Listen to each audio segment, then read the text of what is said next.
welcome to the TABITHA show. In today's edition, we're taking a more political turn in a more serious note. President Christian MALANGA is here with us today. Good evening, sir. Good evening. How are you? I'm great. How are you doing today? I'm doing well, thank you. Perfect. Could you just give us a brief explanation of who you are? Well, my name is Christian MALANGA. I'm a president of the United Congolese Party. It's a political platform in the diaspora, which represent all the opposition party, new generation politicians of the Congo Zaire, the New Democratic Republic of Congo. Right. Yeah. Right. Now, I know you spent quite some time in the United States of America. Yes, ma'am. And I could imagine that you had quite an opportunity to be anything else as a profession. Why turn into the politics?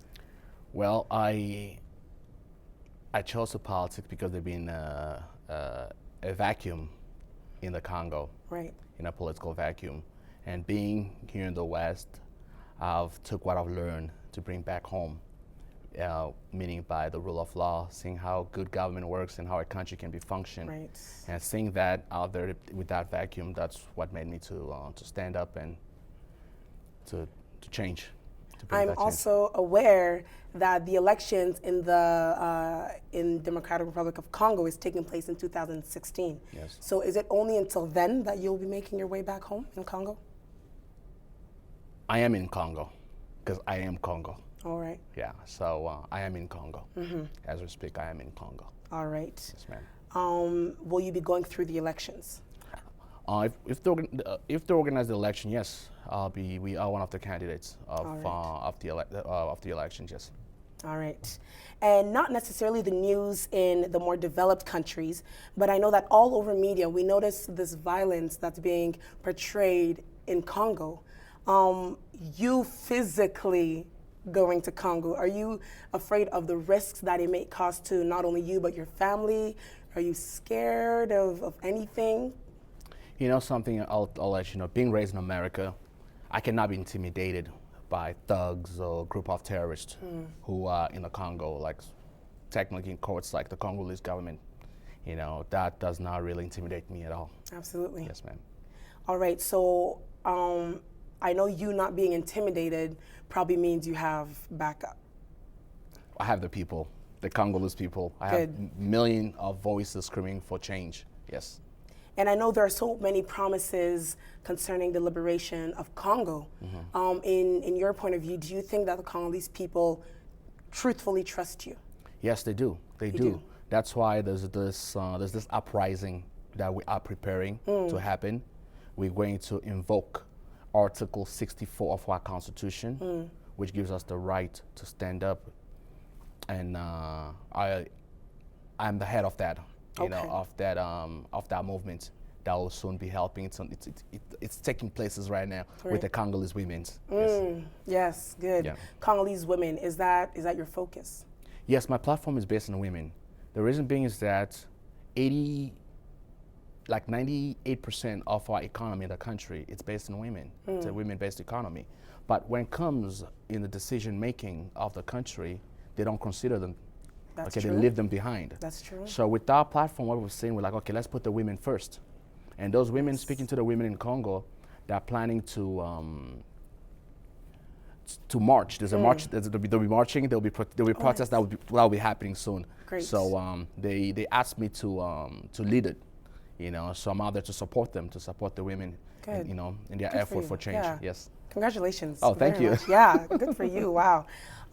And I know that with a new idea or a new project or a new image, there's always a certain negativity. There's always that few that go against your opinion or your approach. How do you deal with that?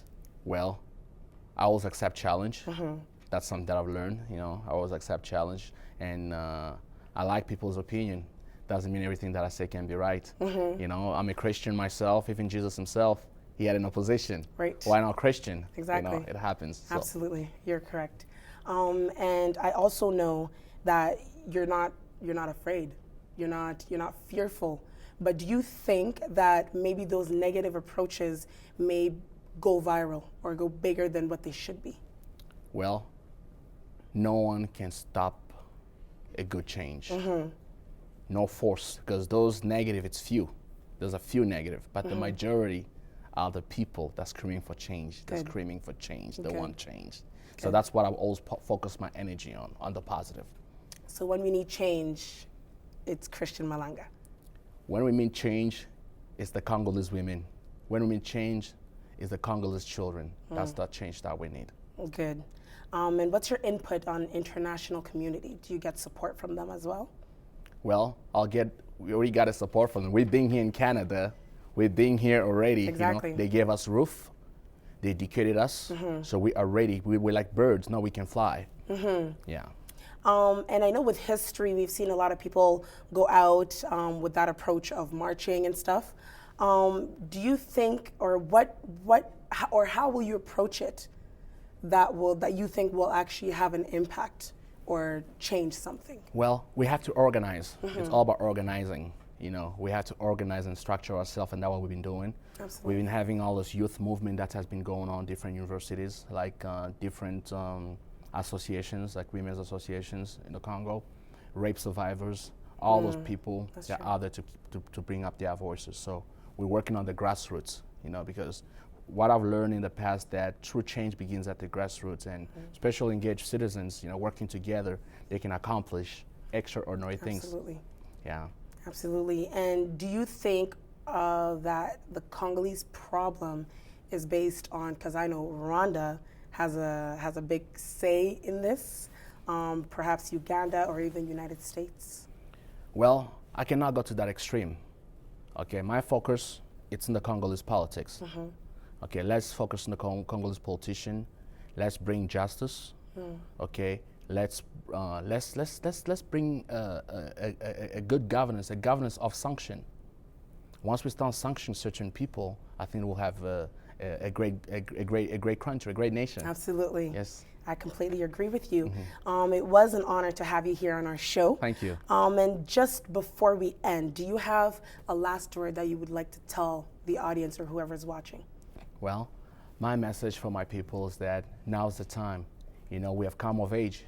The time's upon us, this new generation, to move forward, to take our responsibility, to write a new history, a history which will be a history of good governance, a history of rule of law, which will be based on the rule of law. And I'm out there to support all the women, and I'm out there I'm calling upon all the women in Canada and all over the world to support the women of Congo in their effort in this march that we are preparing in December. Okay. Okay, and it will be great. It will be great. Absolutely. Well, thank you, Thank Mr. you. President Thank Christian you. Malanga, for Thank being you. with us. And thank you to all for paying a great attention to today's session. This was the Tabitha Show on Alta TV. Good night.